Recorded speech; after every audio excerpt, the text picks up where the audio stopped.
Radio Raheem here with Abel Sanchez. Well, you are taking a brief sabbatical, just literally 7 days from the biggest fight boxing has seen in quite some time. How you even taking relaxing ringside and enjoying the fights? Actually, I'm excited to see three spectacular fights like we had tonight. I hope that our fighters and our fight lives up to this spectacular show tonight. We came down, our last day of training was yesterday, so we came down to relax. Gennady's home. We leave on Monday for Vegas, hopefully for more of this, and Saturday night to put on a great show. Even though it was a rematch and Chocolatito certainly lost the first fight, this has to be called something of an upset. Certainly for this fight to end in knockout, Chocolatito knocked down twice. Sitting there, I saw you because I was right across from you. You were enjoying the fights as much as any fan. What did you think when you saw Chocolatito hit the canvas the first time? Well, I've always thought that these guys are so much bigger than he is. His technical skills are so great. His punch of power was great at 105, at 108, 112, but 115, they seem to withstand his power.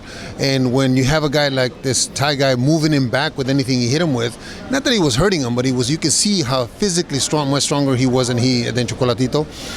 It's a matter of time. It's a matter of time until you stand in the center of the ring as warriors and you go and toe-to-toe like they did and you get caught with a shot.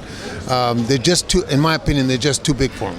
When he got up off that first shot, did you know it was a matter of time, he was definitely going to get knocked out? Or do you think he might be able to come back? No, I thought that being the warrior that he is, he wasn't going to take that one laying down. He was going to go at the Thai guy, and he did. And in an exchange that we haven't seen in a long, long time in boxing, he gets caught with a good shot on the chin. Did he just fight the wrong fight? I was a little surprised with the southpaw. He didn't box him more, try to stay outside and, rack up points. He just went toe-to-toe facing the fire. The unfortunate thing is, like I said, he's a 105-pounder. He's a strawweight, and moving up to 15, these guys are going to be stronger. If you try to box from the outside, they're going to be longer, they're going to be stronger, they're going to be taller. It's very difficult to fight a guy like that from the outside. He had to make it an inside fight. He had to make it a kind of fight that maybe he lands the shots that weakens him and slows him down. Unfortunately, he didn't. The ringside announcers, I've been told we're talking maybe this is the end for Chocolatito, this is a career-ending knockout. Do you agree with that? What do you think going forward for him? I think Manny Pacquiao was knocked out a lot worse than Chocolatito was tonight, and Manny's done well after. I think it's up to Mr. Honda. Is a great trainer, a great promoter. Hopefully they make the right decisions for Chocolatito, and if he decides to continue, a little rest is needed. But if he decides to continue, I'm sure that it'll be the decision that they make will be the right for Chocolatito. Turning our attention to 7 days from tonight, or 7 nights, we saw the media workouts. Both fighters were very impressive. A lot of commentary was made about how big Canelo looks and how strong Canelo looks. Were you surprised at all by how big he looks? Did he look strong to you? Did you see anything at the workouts or in camp that you haven't expected? I didn't see the workouts. I don't see videos. I don't see anything because I'm concerned about preparing my guy. But no matter how big he looks, he still has to make 160 on the 15th, and he still has to make 170 on the 16th morning. So how big he gets really is irrelevant. It's not going to make him any stronger. It's not going to make him punch any harder. He's still the same Canelo. He looks good. He looks great. But he's still going to have to get in the ring with Golovkin, and we know what Golovkin can do at 160 pounds. We do know what he can do at 160 pounds, and that's knock a lot of guys out. And we're accustomed to seeing him essentially stand toe-to-toe a lot of the times. He says, and you say after the fights, he'll take 2 to get 1, and he likes the round, so he lets it go on. Is that the strategy for this fight, or is that the smart way to fight this fight? We will see that in the first 3 or 4 rounds. We will see what kind of respect he has for Canelo and for the punching power. If he has no respect for him, then we're going to see a great fight. I hope that I hope that Canelo and Golovkin give us the kind of fight like we saw here tonight. If they do, I think it's going to be a classic. If Canelo decides to move a lot and to run, which he hasn't done in the past, then we may not get that kind of fight. But Gennady is ready to go 12 rounds as hard as he can, and if Canelo can stand it, it's going to be a great fight. Are you conditioning Triple G the same? Again, the internet is always wild with observations, and there's a lot of talk about, well, Triple G for the first time coming to camp heavy. Is he looking like a little sluggish? Did you see the picture that I posted the other day from Thursday? I haven't seen it. See it? Yeah, I did see it actually. The black and white. Yes, yeah, of course I saw it. Yesterday was the 7-day weigh-in for the WBC. We sent a picture in, and on the scale he weighed 164.4 before we started training at 2 o'clock, 1 o'clock in the afternoon. He's weighing 165 pounds 7 days before the fight, before training. I worked him out real light because he was where I wanted him to be. We sent the sparring partners home. They were glad that I sent them home. So the speculation, the geniuses behind the keyboards,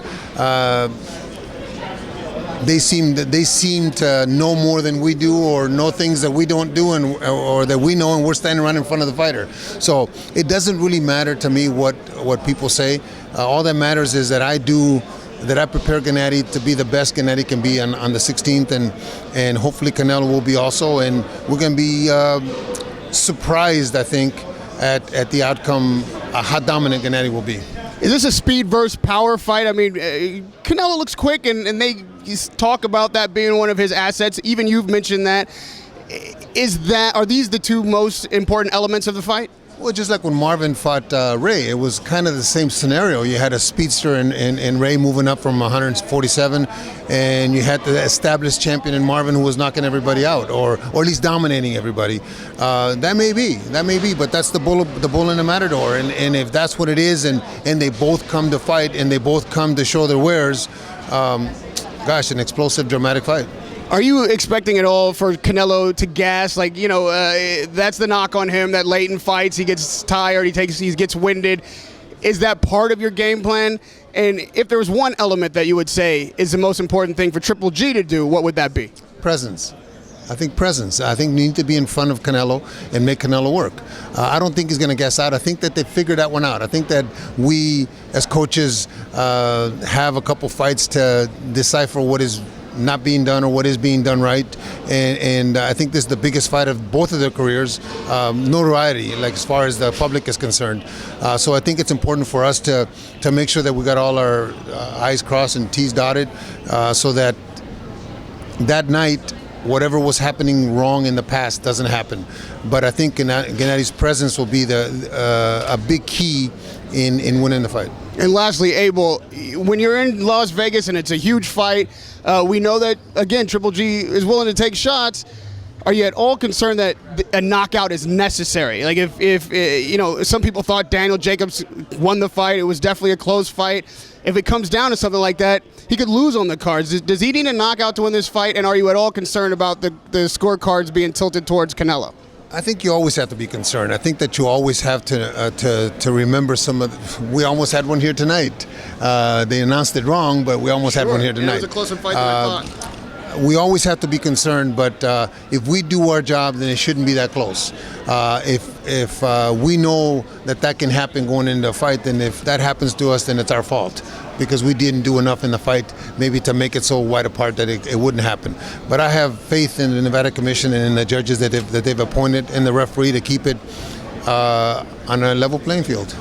Radio Raheem with Abel Sanchez. We will see you in Las Vegas. Thank you for the time, Coach. Good luck 7 days, Saturday night at the T-Mobile Arena.